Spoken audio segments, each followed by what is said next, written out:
Assalamualaikum warahmatullahi wabarakatuh. Alhamdulillahirabbil alamin.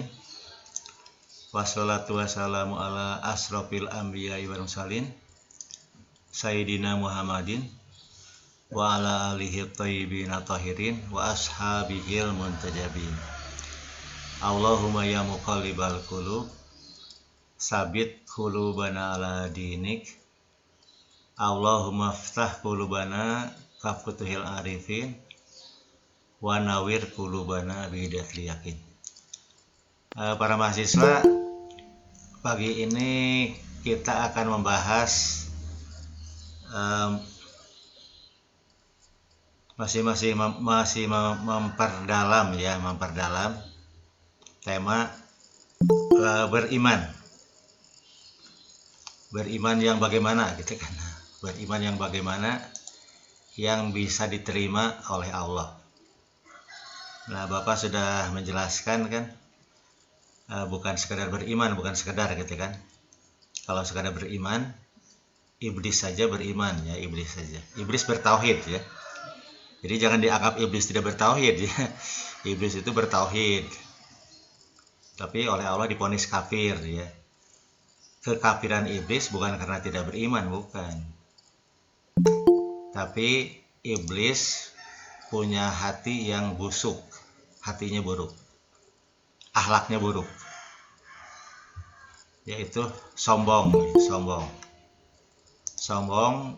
merasa dirinya lebih baik. Nah, atau istilah lainnya hatinya kasar ya, hatinya kasar. Ya, orang-orang sombong itu yang hatinya kasar, hatinya keras. Sering diistilahkan kan? Sering diistilahkan hati itu keras bagaikan batu gitu kan. Hatinya keras bagaikan batu. Lawannya hatinya lembut bagaikan air. Air dan batu jauh ya, jauh sekali. Nah, Bapak akan membacakan sebuah hadis. Nggak tahu Anda sudah dengar atau belum hadis ini ya? Apa sudah dengar atau belum hadis ini? Sebuah hadis yang kalau di kalangan orang yang suka ngaji, yang suka ngaji yang benar ya, ngaji yang benar, ini pada tahu hadis ini. Sudah muncul belum? Ini tulisan. Belum muncul? Belum, Pak. Belum. Masih belum? Bagaimana? Udah. Sudah ya. Bagaimana beriman kepada Allah? Nah, jadi Bapak tegaskan ya, beriman kepada Allah itu pertama bukan sekedar percaya adanya Allah.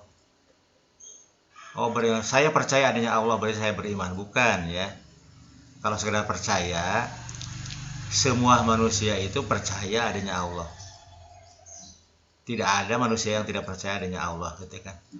Jadi percaya itu hanya awal gitu kan, awal dari beriman kepada Allah. Permulaan.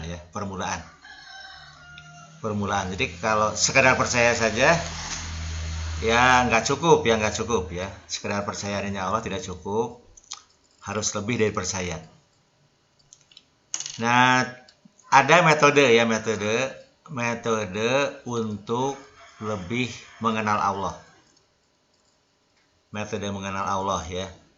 Kalau di Quran itu ini di Al-Quran, metode mengenal Allah itu di Anda kalau ingin mengenal Allah dengan membaca tulisan ya. Membaca buku akidah misalnya, Anda baca buku akidah. Anda baca buku ilmu tauhid.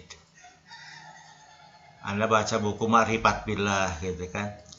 Ya, itu hanya dapat pengetahuan sedikit ya, tapi lumayan dibandingkan dengan tidak, masih lumayan ya membaca buku-buku tentang misalnya sifat-sifat Allah ya.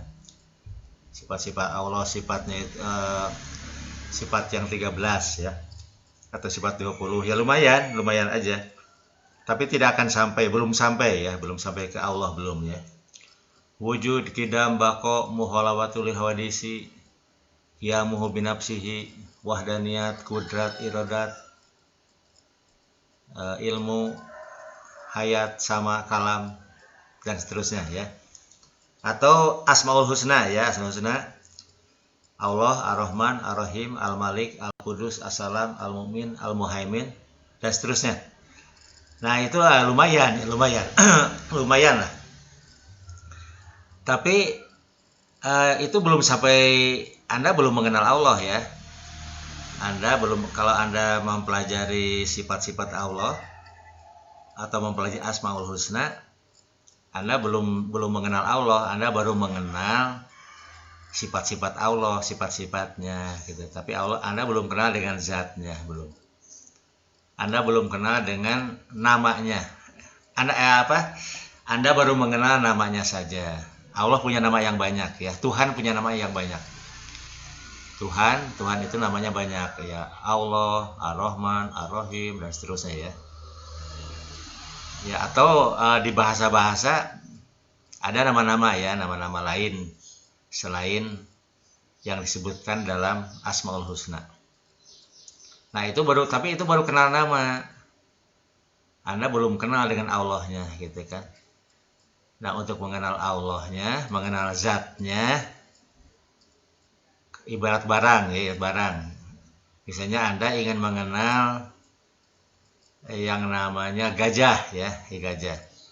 Kalau Anda belum ke kebun binatang ya, Anda tidak mungkin mengenal gajah ya. Kecuali hanya melalui tulisan gajah ya, atau paling hebat ya, foto gajah, gambar gajah atau foto gajah.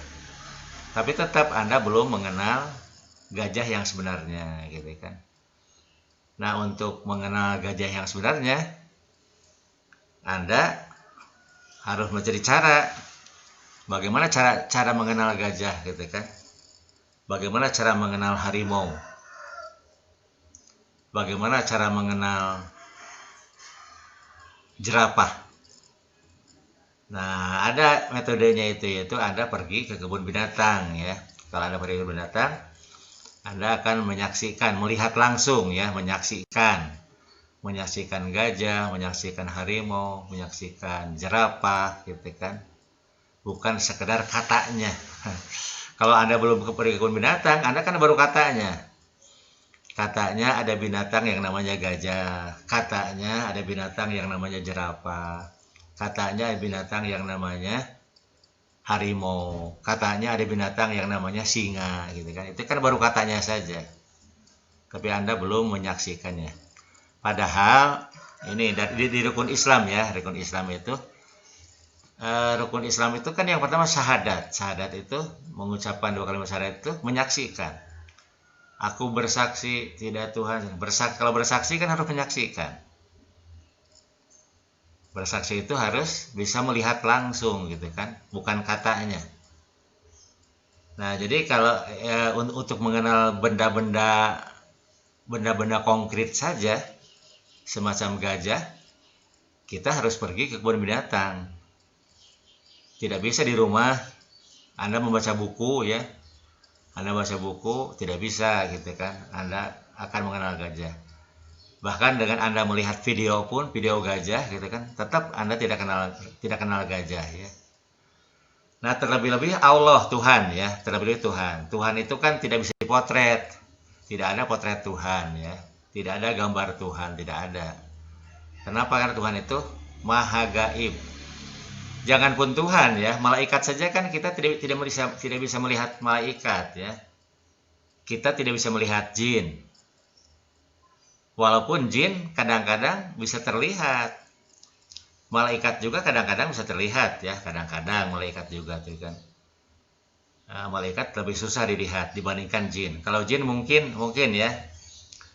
Mungkin di antara Anda ada yang pernah melihat jin gitu kan. Mungkin ya, di antara Anda ada yang pernah lihat jin. Ada di antara Bapak mau tanya, ada di antara Anda yang pernah melihat jin? Ada nggak yang pernah melihat? Belum Pak, belum Oh, pernah. belum? Nanti suatu saat akan melihat ya. Suatu saat Pernah, akan Pak. ada yang pernah? Oh iya. Nah, Pernah. jadi menurut yang mengerti jin, nah yang mengerti jin ya. Jadi ada seorang manusia ya. Ada seorang dari 30 manusia yang sering melihat jin. 1 dari 30 sering melihat. Tapi Anda juga Anda yang tidak pernah melihat ya, suatu saat Anda akan melihat. Suatu saat ya akan melihat ketika ada yang diperlihatkan sejak masih kecil ya, sejak kecil sudah melihat jin gitu kan. Ada juga yang sudah dewasa baru bisa melihat gitu kan. Nah, jin itu makhluk gaib ya, makhluk yang bukan makhluk gaib sebenarnya. Kalau bahasa agamanya itu makhluk yang dibangsakan gaib. Dibangsakan itu seolah-olah gaib. Padahal tidak gaib sebenarnya, tidak gitu kan, bisa dilihat. Bisa. Persis seperti virus ya, virus. Virus itu kan bagi kebanyakan manusia gaib ya. Nah, bahasa agamanya dibangsakan gaib. Kenapa virus tidak kelihatan gitu kan oleh mata kepala manusia. Tapi dengan alat canggih ya, virus bisa dilihat dengan alat canggih. Malah dengan alat canggih ya, jin juga bisa dilihat ya. Dengan alat canggih, jin juga bisa dilihat ya. Dengan alat canggih. Sehingga manusia yang tidak pernah melihat jin, dengan bantuan alat bisa melihatnya gitu kan. Nah itu ya. Jadi jin itu bukan makhluk gaib, sebetulnya dalam bahasa agama itu makhluk yang dibangsakan gaib, seolah-olah gaib. Seolah-olah ya, tidak gaib. Karena semua manusia ya, Anda pun suatu ketika akan melihat jin. Akan melihat jin dalam bentuk yang biasa-biasa atau menyeramkan. Bentuk biasa-biasa atau menyeramkan ya. Sering biasa-biasa aja bentuknya, bentuk manusia biasa ya. Ya manusia biasa bentuknya gitu kan. Ya kalau kepada orang yang rajin sholat, biasanya jin memperlihatkan dirinya sedang sholat gitu kan. Sedang sholat ya. Nah kita sholat sendirian, ada yang amin di belakang kita, amin. Pas melihat ke belakang, nggak ada gitu kan. Nah itu jin ya. Nah itu kalau malaikat, tidak ada manusia yang bisa melihat malaikat ya, tidak ada. Tidak ada itu. Siapa yang bisa melihat malaikat ya? Manusia itu bisa melihat malaikat paling menjelang ajal tiba. Nah, menjelang ajal tiba gitu kan, malaikat akan memperlihatkan dirinya dengan wajah yang menyenangkan atau menyeramkan. Menyeramkannya, wah ngerinya luar biasa itu. Ngerinya apa? Menyeramkannya jin tidak seberapa. Menyeramkannya malaikat, wah mengerikan luar biasa itu. Bisa copot jantung. Jantung itu bisa copot ya. Saking mengerikannya gitu kan. Karena kan sejak di SD sudah dikenalkan ya malaikat ya. Sudah ada malaikat yang dinamai malaikat Zabaniyah. Malaikat apa itu Zabaniyah itu? Malaikat Zabaniyah, malaikat apa? Malaikat yang ditugaskan sebagai apa? Ada malaikat Ridwan, malaikat Ridwan. Ridwan itu malaikat yang ridho gitu kan. Ridho, dia senang gitu kan.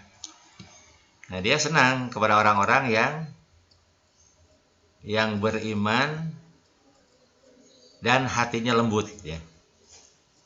Malaikat Ridwan itu senang kepada manusia yang beriman dan berhati lembut. Nah, tidak senang dengan manusia yang berhati kasar walaupun beriman. Tidak suka. Nah, itu mah kesukaan malaikat Jabaniyah. Jabaniyah ya. Jabaniyah itu malaikat penyiksa. Nah, kita baru melihat wajahnya saja seremnya luar biasa, mengerikan gitu kan, mengerikan luar biasa gitu kan. Mengerikan luar biasa Jabaniyah itu. Itu disebutkan ya dalam Al-Qur'an itu malaikat Jabaniyah itu kan digambarkan. Mungkin ilustrasi ya. Neraka itu lubang. Neraka itu lubang ya. Lubang yang dalam, curam sekali, curam dalam gitu kan. Dalam sekali. Nah, dalam sebuah hadis ada sabda Nabi ya. Nabi bertanya kepada sahabat-sahabatnya. Waktu itu Nabi sedang berkumpul dengan beberapa orang sahabatnya di masjid ya. Tiba-tiba Nabi dan sebagian orang ya, tidak semua orang, sebagian sahabatnya mendengar suara yang menggelegar sekali, suara menggelegar sekali gitu kan. Nah, sahabatnya bengong gitu, ya ada suara itu ya, suara menggelegar ya, kata Nabi, ya itu ada suara menggelegar itu. Suara apakah itu? Ya Nabi sahabatnya tidak tahu suara apa itu gitu. Ternyata suara gelegar itu adalah suara batu yang jatuh, batu besar ya, batu besar yang jatuh ke dasar neraka. Suara batu yang jatuh ke dasar neraka. Nah, Pak Nabi menjelaskan, batu itu jatuh dari atas. Batu itu jatuh dari atas 70.000 tahun yang lalu. Anda bayangkan ya. Anda bayangkan dalamnya neraka. Dalam sekali gitu kan. Dalamnya neraka. Batu itu 70.000 tahun baru sampai ke dasar neraka. Baru sampai ke dasar neraka itu. Jatuhnya 70.000 tahun yang lalu gitu kan. Umur manusia mas berapa tahun sih ini apa? Ini 70.000 tahun, Anda bayangkan ya. Berapa triliun kilometer dalamnya neraka itu ya. Berapa triliun kilometer dalamnya neraka. Dalam sekali gitu kan. Jadi ini apa? Jadi orang-orang yang mau keluar dari neraka itu ya, keluar dari neraka. Orang yang di neraka itu berusaha keluar dari neraka. Mereka kan semacam di penjara ya, bahkan penjara bawah tanah lah gitu kan, penjara bawah tanah. Dan penjaranya itu dalam sekali, dalam curam gitu kan. Jadi di sana di dasarnya itu ada buaya gitu kan, ada harimau gitu kan, ada ular gitu kan, ular berbisa. Di sana air juga panas, mendidih gitu kan. Airnya bahkan digambarkan dalam hadis ya, air di neraka itu bagikan air raksa. Tahu air raksa?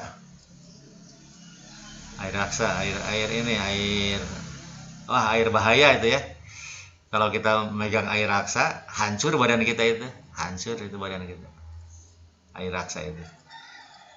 Nah, jadi air itu yang ada air raksa gitu kan. Air yang panas mendidih luar biasa gitu kan, yang bisa melelehkan. Nah, air raksa itu melelehkan besi saja meleleh. Nah, itu minuman penghuni neraka, minumnya itu air raksa. Benda yang tumbuh di neraka tumbuh-tumbuhan ya, pohon-pohonan yang tumbuh di neraka itu disebutkan pohon zakum. Zakum itu apa? Pohon berduri. berbuah ya, buahnya itu berduri, bukan duri seperti durian saya sudah mengerikan ya. Ini duri yang tidak bisa dihancurkan, tidak bisa gitu kan. Tapi saking laparnya orang di neraka itu dimakan juga itu buah jagung itu, yang berduri, pahit, pahang ya. Wah, penuh berbagai rasa yang busuk gitu kan, busuk, bau busuk.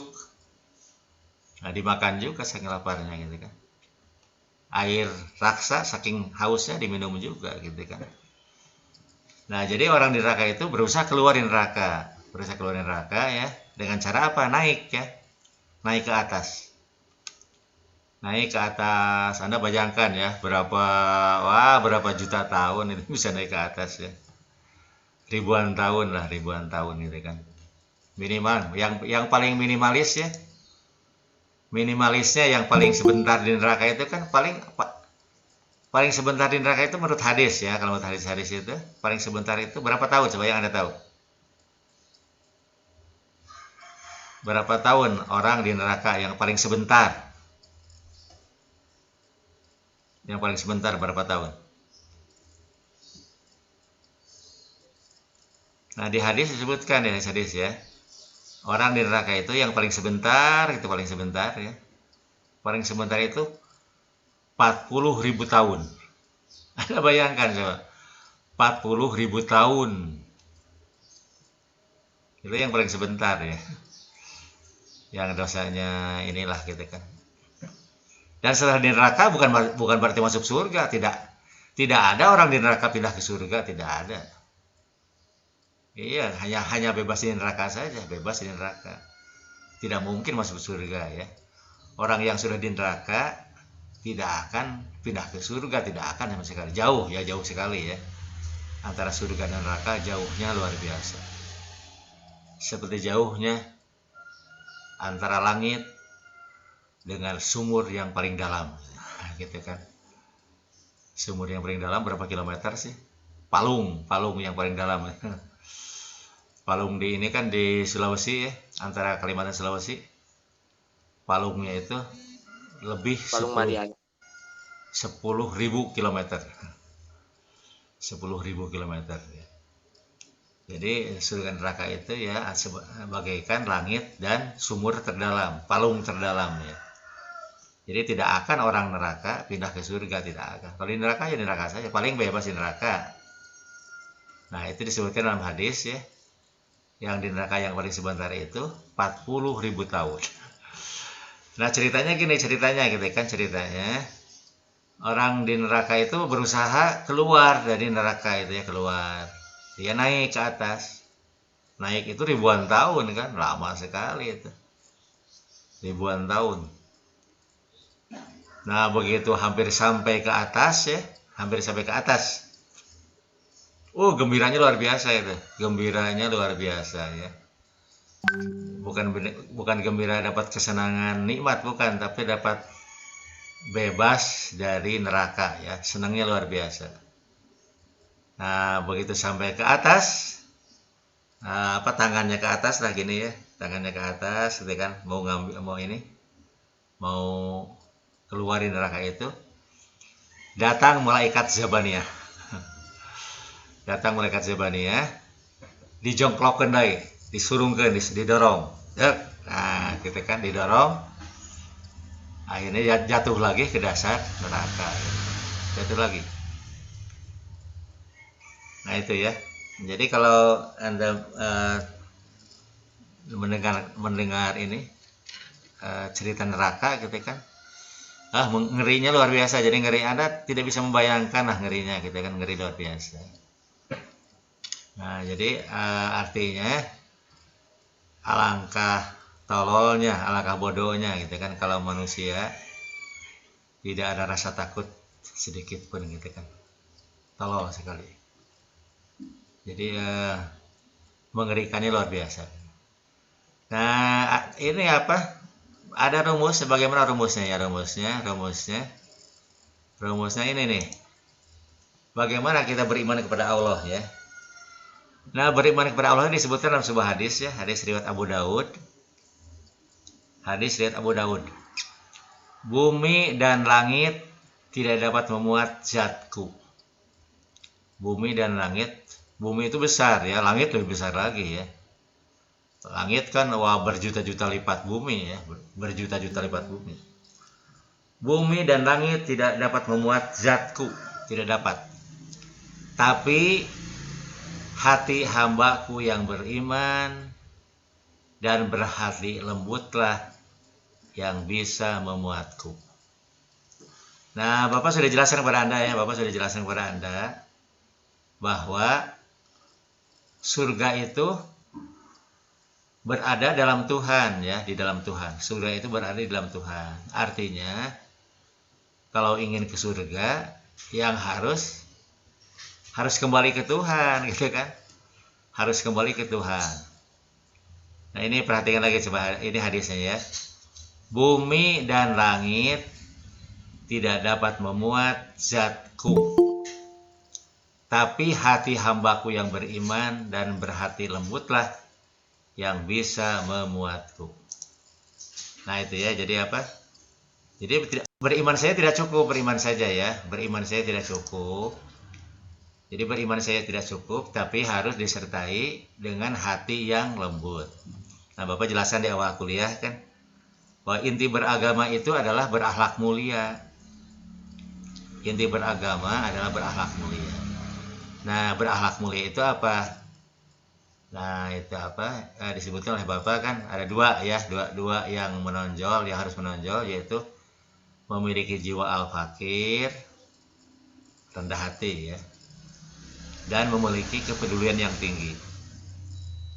Nah, orang yang berjiwa al-fakir dan peduli itu hanya bisa dilakukan oleh manusia yang hatinya lembut. Nah, gitu kan. Hatinya halus, hatinya tidak kasar. Nah, sebenarnya gini ya, ini kita kan bisa mengukur hati kasar, hati halus itu kan bisa diukur ya. Ukur dari misalnya dari mulai kata-kata ya. Orang yang ini yang hatinya lembut, kata-katanya pun lembut juga gitu kan. Orang hatinya lembut, kata-katanya pun lembut juga. Kata-katanya halus, sopan gitu kan. Menjaga sopan santun, hatinya halus. Itu menunjukkan memang hatinya halus ya. Tapi kalau hatinya kasar, pasti kata-kata yang keluar pun kasar juga. Kasar, keras gitu kan. Gede amek, gede amek ya. Gede amek gitu kan, mudah marah, temperamental gitu kan.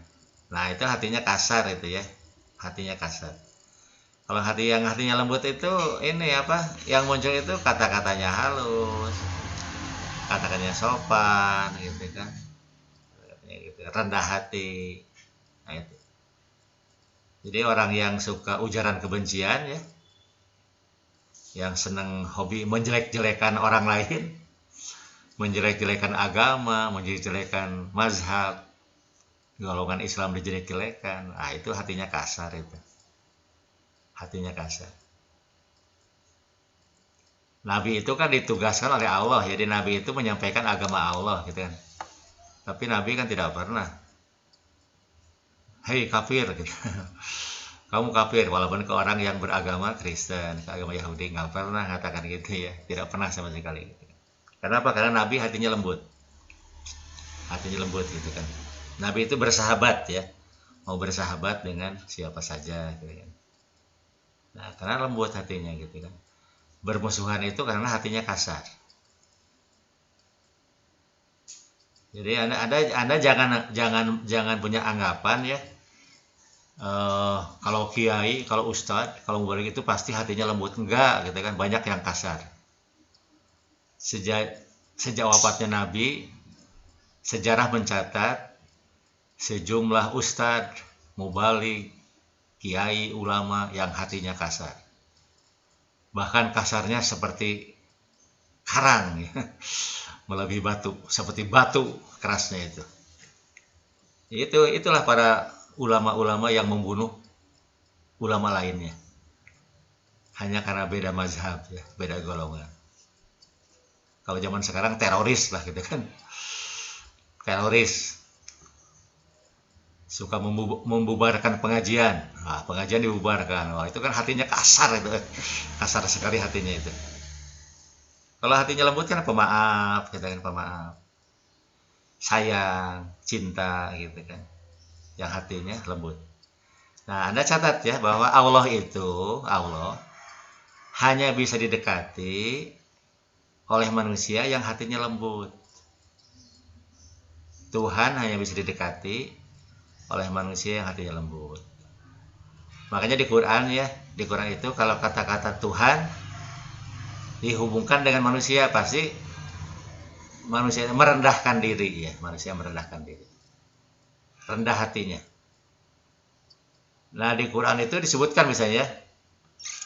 Jadi ini kan kita mengenal ya, ada apa kalau kita dapat musibah ya, kita mengenal musibah itu bisa ini ya, bisa siksaan. Musibah itu penyakit, kekurangan harta, celaka, hilang uang.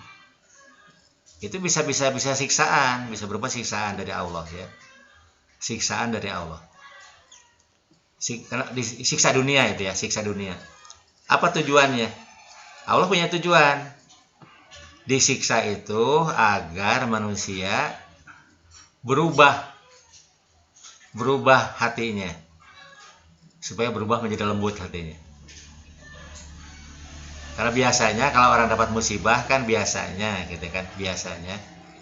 kalau manusia dapat musibah biasanya lebih condong untuk berdoa. Biasanya gitu kan. Manusia dapat musibah biasanya lebih condong berdoa dibandingkan dengan orang yang dapat untung. Orang yang dapat untung biasanya lupa Tuhan, biasanya kita lupa dengan Tuhan. Tapi orang dapat musibah biasanya mendekati Tuhan. Dia mengadu kepada Tuhan, ya. Tuhan, ya Allah, ini kok saya sudah terserang penyakit sudah 1 bulan gitu kan, belum ada gejala sembuh sedikit pun. Aku mohon sekali gitu. Karena itu kan yang berdoa itu kan biasanya merendahkan diri biasanya gitu kan. Nah, jadi Allah bermaksud dengan siksaan itu dengan musibah itu supaya manusia merendahkan dirinya. Walaupun ya banyak manusia yang dapat musibah itu tidak berubah, tetap hatinya kasar. Apa ciri-ciri yang berhati kasar? Ciri-cirinya ketika dapat musibah ya. 1, mengeluh, keluh kesah.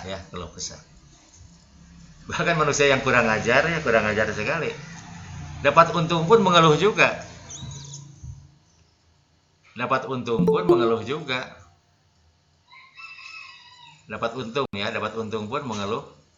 Gitu. Ada kan? Banyak, bukan ada ya. Banyak orang yang dapat untung pun mengeluh juga. Gitu kan. Misal pengusaha ya, pedagang. Pengusaha gitu kan. Modalnya 100 juta. Dapat untung 1 juta. Alah, sedikit 1 juta gitu kan. Kok untung dilitik-litik gitu. Dapat untung kok mengeluh gitu kan, dapat untung. Sudah dapat untung 10 juta, mengeluh juga. Nah, 20 juta gitu kan. Tidak ada syukurnya gitu kan. Nah, jadi jangan pun dapat musibah ya. Dapat untung saja dirinya merasakan rugi. Nah, yang itu yang Bapak istilahkan minggu lalu itu apa? Itu karakter Yahudi. Nah, karakter Yahudi ya. Rakus ya, karakter Yahudi itu rakus. Nah, jadi bencana musibah itu bisa siksaan dari Allah. Nah, kita ngukur diri, evaluasi dirinya. Kalau hati kita kasar, tidak lembut ya, hati kita tidak lembut. Atau misalnya Ya tidak lembut, tidak lembut dan tidak juga kasar. Hati kita biasa-biasa saja. Lembut tidak, kasar tidak. Terus kita dapat musibah. Nah, itu kita harus catat, itu adalah siksaan. Bukan ujian, bukan ya. Ujian itu bagi orang yang sudah lembut.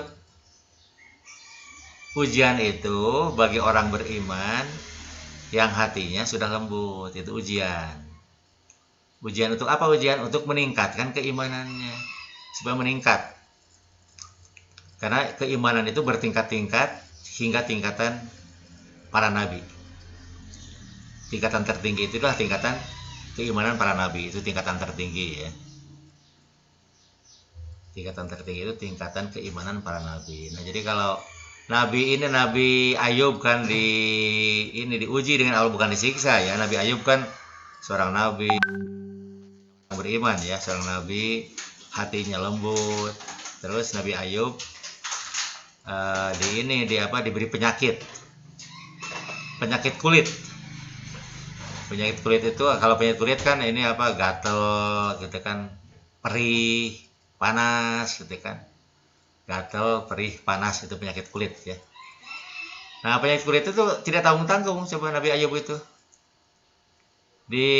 mengidap penyakit kulit selama 11 tahun. 11 tahun ya. Nah, baru dicacoring ya sudah ripuh ya kan. Digigit nyamuk, ripuhnya luar biasa ya. Kita digigit nyamuk kan.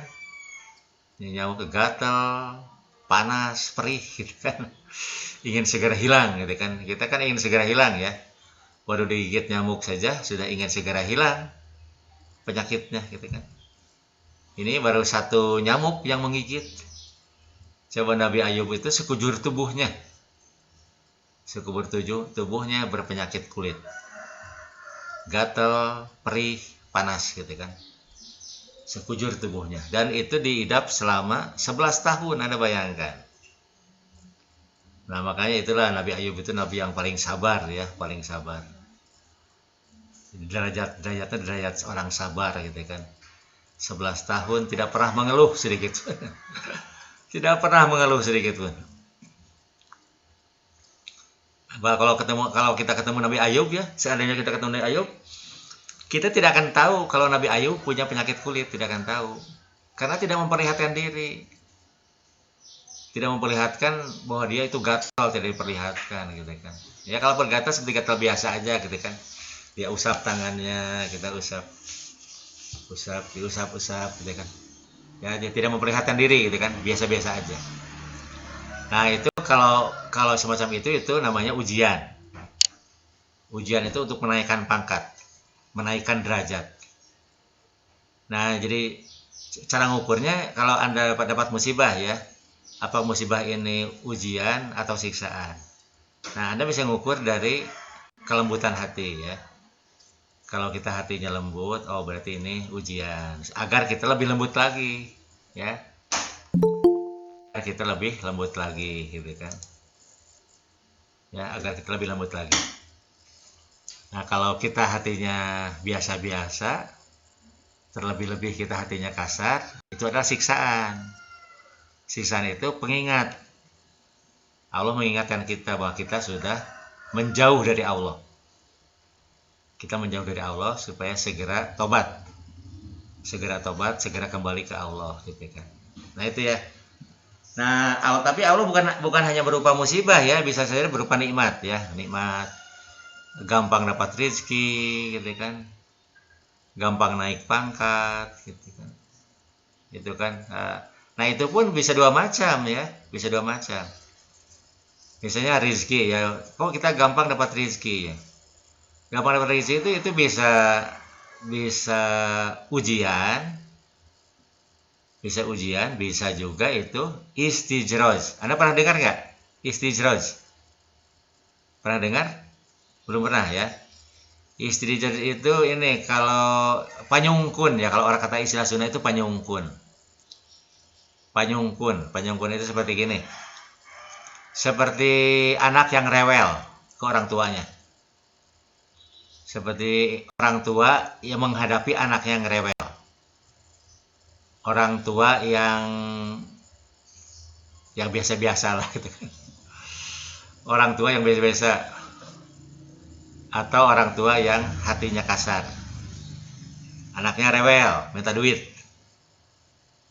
Nah, si orang tua itu memberikan uang ke anaknya itu dengan hati yang tidak ridho. Gimana caranya kalau memberikan uang yang tidak ridho? Dilemparkan ya. Minta rewel, minta uang, dialungkeun ya. Nah, siap gitu. Nah, gitu kan.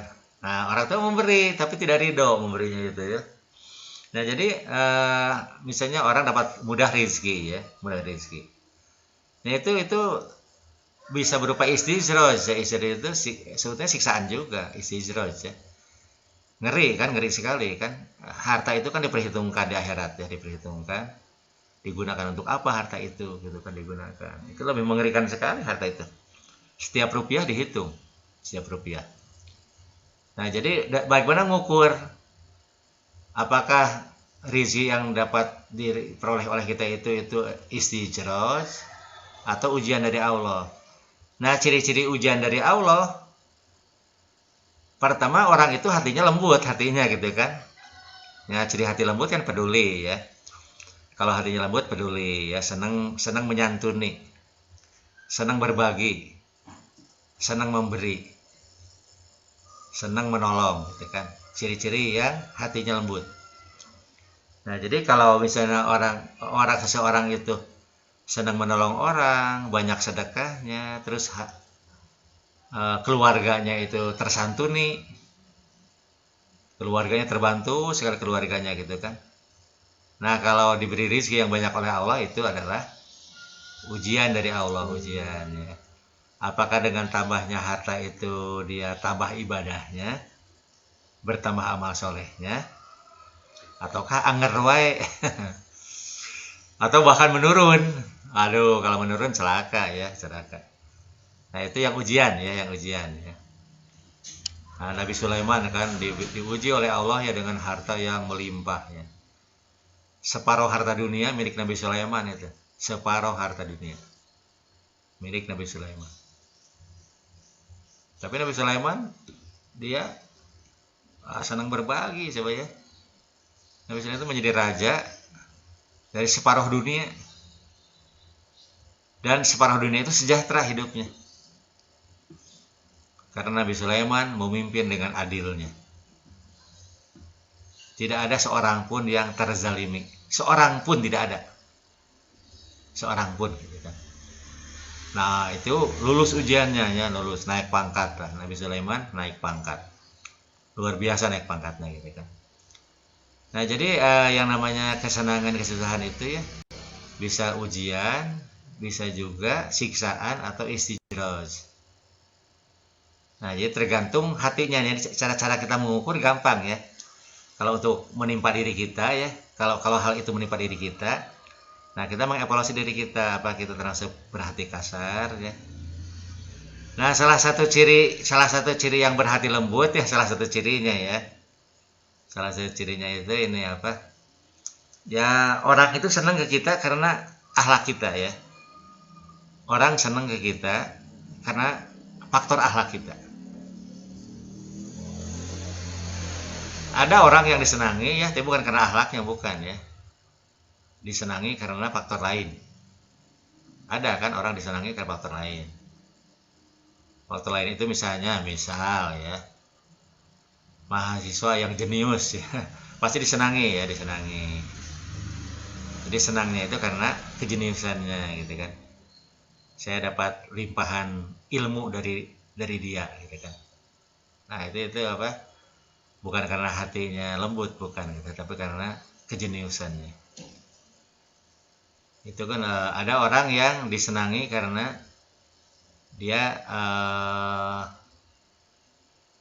orang kaya gitu, orang kaya biasanya disenangi ya. Ada gula, ada semut. Ada gula, ada semut gitu kan. Kalau ada gula pasti ada semut, pasti itu sudah pasti itu ya. Nah, kalau ada orang kaya pasti dikerumuni oleh orang-orang miskin ya. Mengharapkan bantuannya gitu ya. Mengharapkan bantuannya. Walaupun susah membantu orang kaya itu ya. Ya paling tidak kan bisa melepaskan dari kemiskinannya, bisa bekerja gitu kan. Nah, jadi itu disenangi ya. Tapi disenangi karena kekayaannya. Ada juga orang disenangi karena keterkenalannya, popularitasnya, artis ya. Disenangi banyak orang, disenangi bukan karena akhlaknya mulia, bukan karena hatinya lembut, bukan, tapi karena kepopulerannya, popularitasnya gitu kan. Nah, jadi agama itu, jadi orang yang berakhlak, yang beragama itu dia disenangi manusia karena kelembutan hatinya, senang karena hatinya lembut. Nabi Muhammad kan sejarah hidupnya itu kan Nabi Muhammad itu orang miskin ya. Kenapa Nabi Muhammad orang miskin? Karena Nabi Muhammad orang anak yatim. Kalau anak yatim kan tidak punya usaha. Lebih-lebih di zaman dulu ya, di zaman Arab dulu, zaman Arab sampai sekarang, bahkan mungkin sampai sekarang. Di Arab itu sampai sekarang ya. Yang bekerja itu laki-laki yang bekerja ya. Jadi kalau laki-laki tidak ada, wah si perempuan susah sekali. Jadi kalau si laki-laki suaminya meninggal dunia, ayah meninggal dunia, istri dan anaknya itu terpuruk luar biasa, ekonominya hancur luar biasa.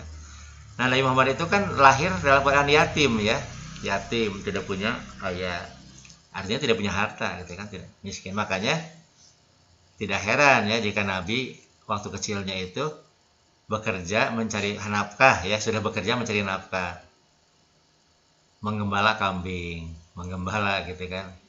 Ya karena cari upah berapa gitu kan. Walaupun dibayar murah, ya dikerjakan juga gitu kan. Nah itu ya, jadi apa?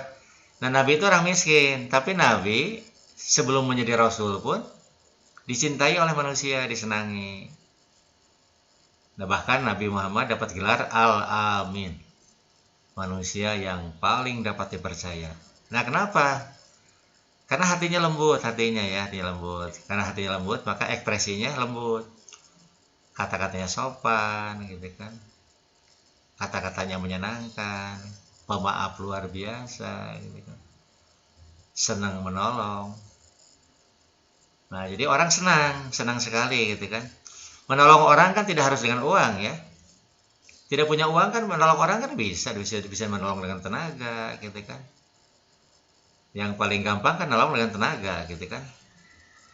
Teman kita bawa jinjingan banyak, ya kita bantu meringankan supaya tong berating gitu kan. Karena nolong mah gampang, banyak cara menolong gitu kan. Bisa dengan uang, kalau punya uang ya, tidak punya uang kan dengan tenaga. Itu memberikan pertolongan gitu kan. Nah Nabi Muhammad itu sebelum menjadi Nabi pun sudah senang menolong orang, senang gitu kan. Senang menolong orang, senang berbagi gitu kan. Pemaafnya luar biasa gitu kan. Kenapa? Karena hatinya lembut. Nah, jadi Bapak ingin menegaskan ya bahwa Allah itu hanya bisa didekati oleh manusia beriman yang hatinya lembut.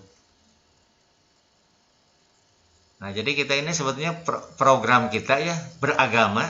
Nah, jadi bagaimana saya beragama? Nah, beragama itu sebetulnya Anda kurikulum yang terbesar ya.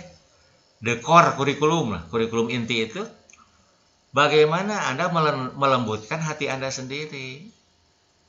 Gimana lembut gitu kan? Anda itu harus latihan terus-terusan.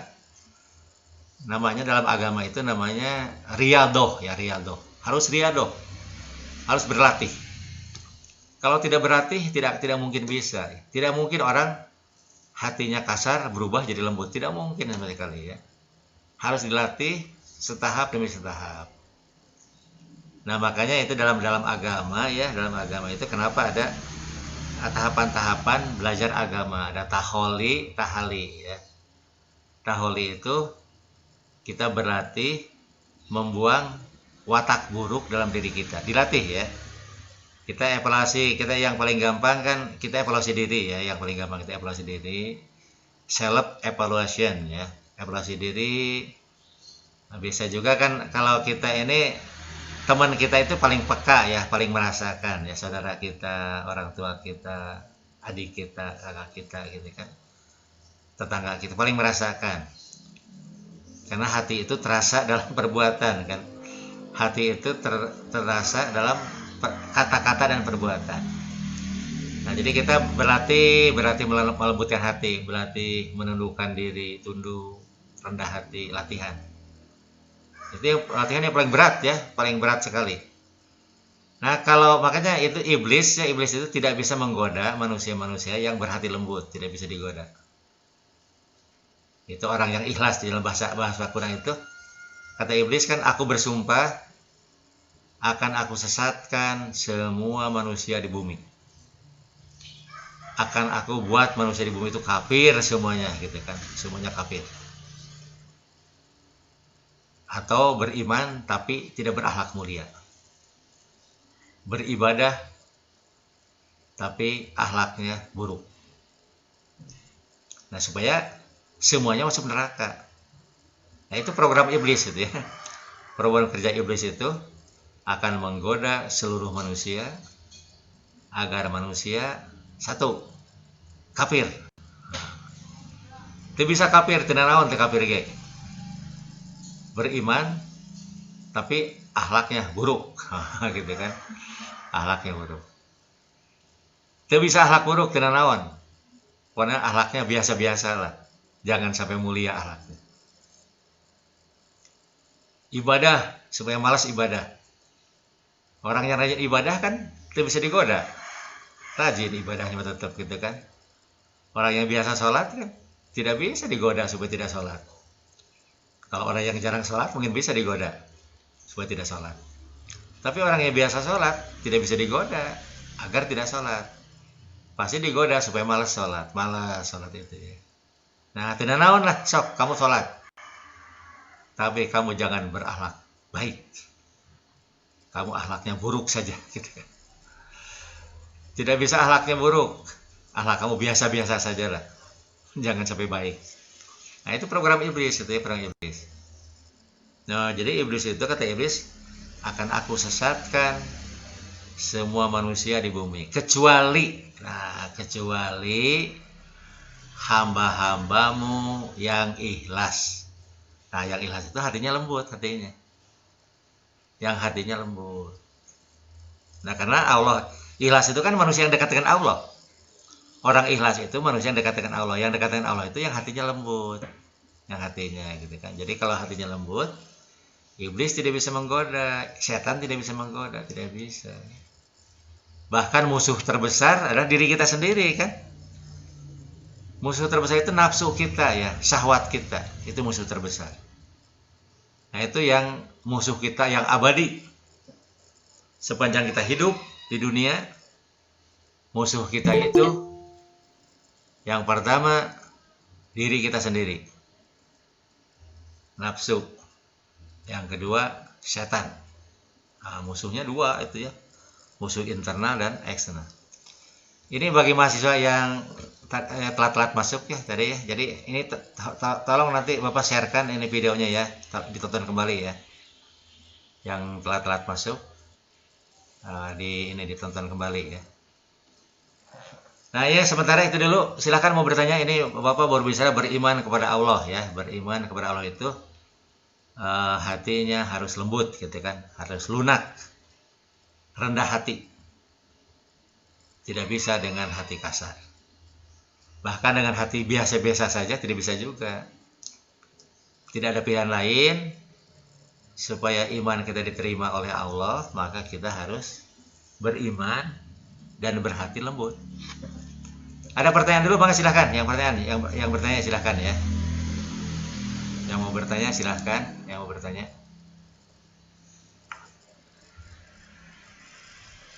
Silahkan yang mau bertanya ya. Izin bertanya, Pak. Enggak, silahkan. Silahkan. Najwan ya, silahkan ya Najwan ya. Gimana sih, Pak, cara kita sebagai seorang guru nanti menasihati anak SD tuh, Pak, yang suka toksik kayak melawan orang yang lebih tua, terus kalau dibilangin dia malah ngelawan. Betul ya, betul ya. Jadi memang ya, ini apa? Anak SD itu masih kecil kan ya, masih kecil ya. Tapi ada anak SD yang berhati kasar ya. Hatinya kasar. Nah, itu sebetulnya pengaruh pendidikan ya. Artinya orang tua gagal mendidik itu. Orang tua gagal mendidik anaknya. Istilah pendidikan itu mal edukasi ya. gagal mendidik. Nah, karena orang tua mungkin juga tidak mengerti ya pendidikan itu apa gitu kan. Nah, jadi kalau tahu misalnya bahwa inti pendidikan itu melunakkan hati ya, supaya hatinya lunak, mungkin orang tua sejak anak kecil ya melatih anaknya supaya berhati lunak gitu kan. Sehingga tidak mungkin anak itu berhati kasar ya, tidak mungkin sama sekali.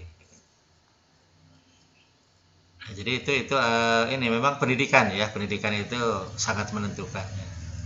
Jadi memang kenyataan ya, orang tua kita ini, orang tua di kita ya, banyak yang tidak mengerti pendidikan. Makanya Nabi itu mengkritik orang tua ya, bahwa anak itu berkarakter buruk karena orang tuanya gitu kan. Kullu mauludin yuladu ala fitrah. Setiap anak dilahirkan dalam fitrah. Kita itu suci ya, lembut, hatinya lembut.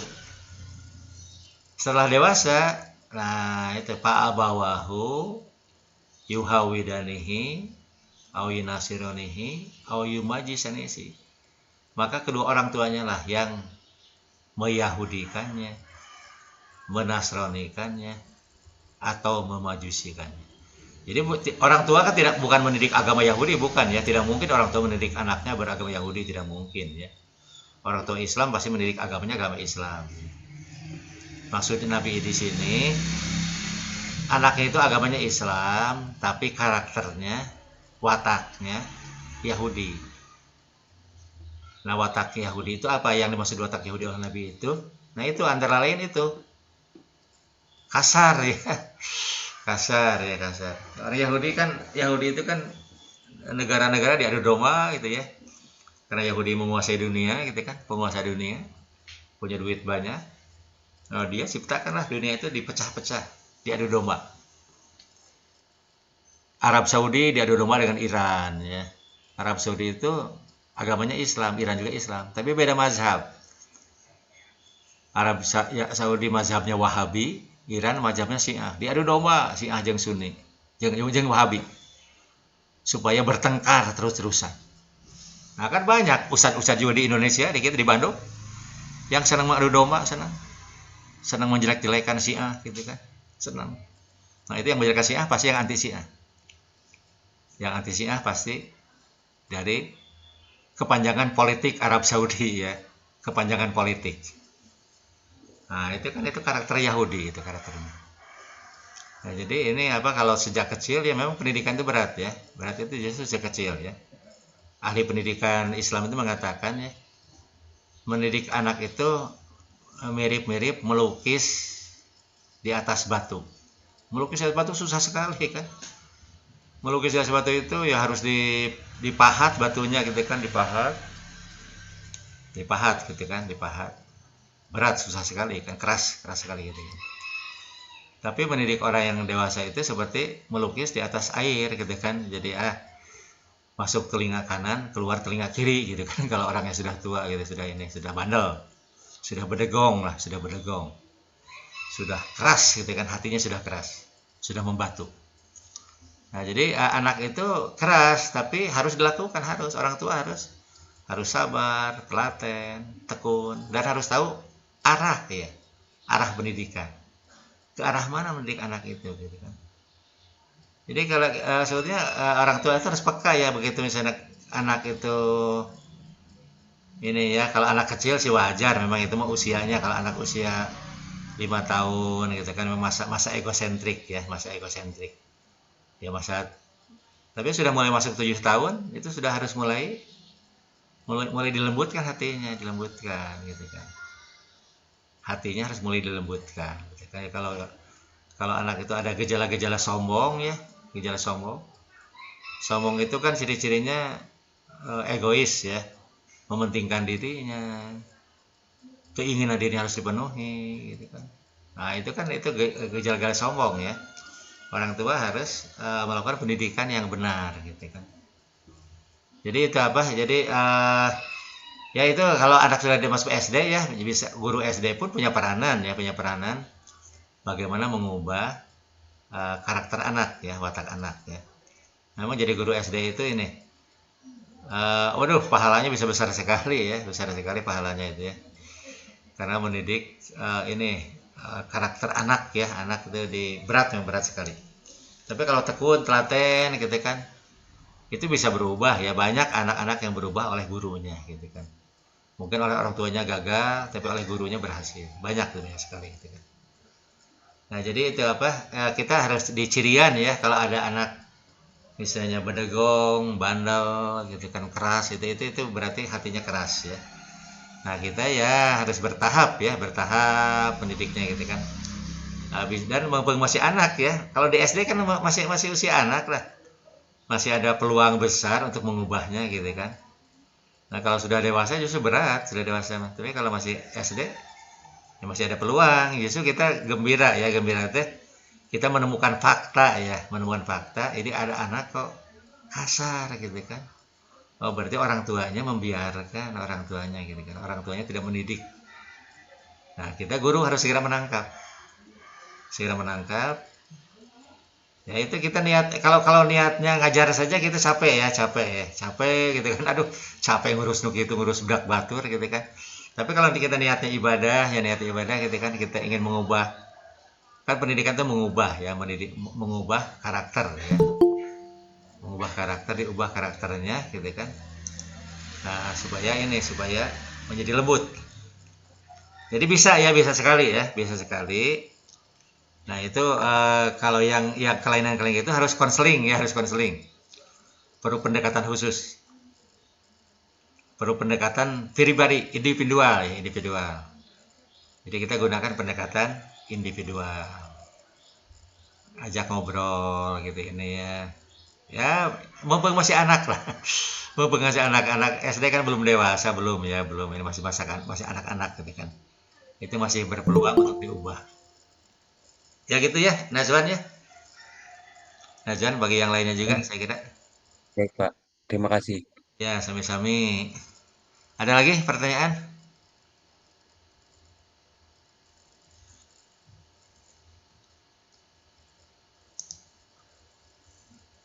Kalau tidak ada, ini kita cukupan sekian dulu aja ya. Bapak ada tugas nih. Kita nanti Anda bisa menonton videonya ya, kuliah kita ini. Terutama lagi yang tadi yang telat-telat ya, yang telat datang gitu kan, terutama ya, atau yang tidak hadir. Yang telat datang atau yang tidak hadir. Nanti beritahukan saja, tinggal nonton videonya saja gitu kan. Ya, sekian Ya, saja. baik, Pak. Assalamualaikum warahmatullahi wabarakatuh.